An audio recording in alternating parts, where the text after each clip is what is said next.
اعوذ باللہ من الشیطان الرجیم بسم اللہ الرحمن الرحیم۔ السلام علیکم پیارے دوستو، امید کرتا ہوں آپ سب خیریت سے ہوں گے۔ ویڈیو کے آغاز سے پہلے آپ دوستوں سے درخواست ہے کہ اگر آپ میرے چینل پہ نئے آئے ہیں تو چینل کو سبسکرائب کرنا نہ بھولیے گا اور اس لنک کو زیادہ سے زیادہ اپنے دوستوں کے ساتھ، فیملی ممبرز کے ساتھ ضرور شیئر کیجئے گا اور کمنٹس میں اپنی قیمتی رائے سے ضرور آگاہ کیجئے گا۔ شکریہ۔ کچھ لوگوں کو صرف معاف کیا جا سکتا ہے، پھر نہ ہی ان پر اعتبار کیا جا سکتا ہے، نہ ہی دل صاف کیا جا سکتا ہے۔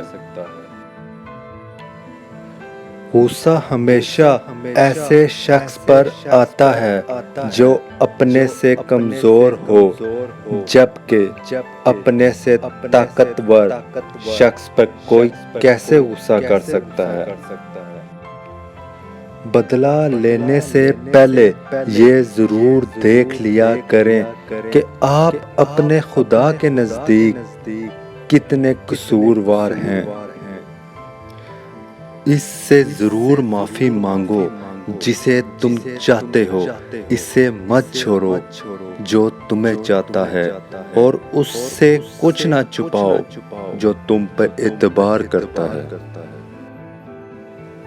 غصہ ایک خنجر ہے جو انسان کسی دوسرے کی غلطی پر خود کے سینے میں گھونپ دیتا ہے۔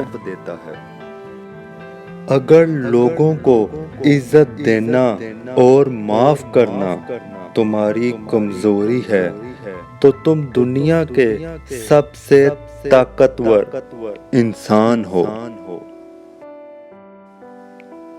جو لوگ غصے کو پی جاتے ہیں اور دوسروں کے قصور معاف کر دیتے ہیں، ایسے نیک لوگ اللہ کو بہت پسند ہیں۔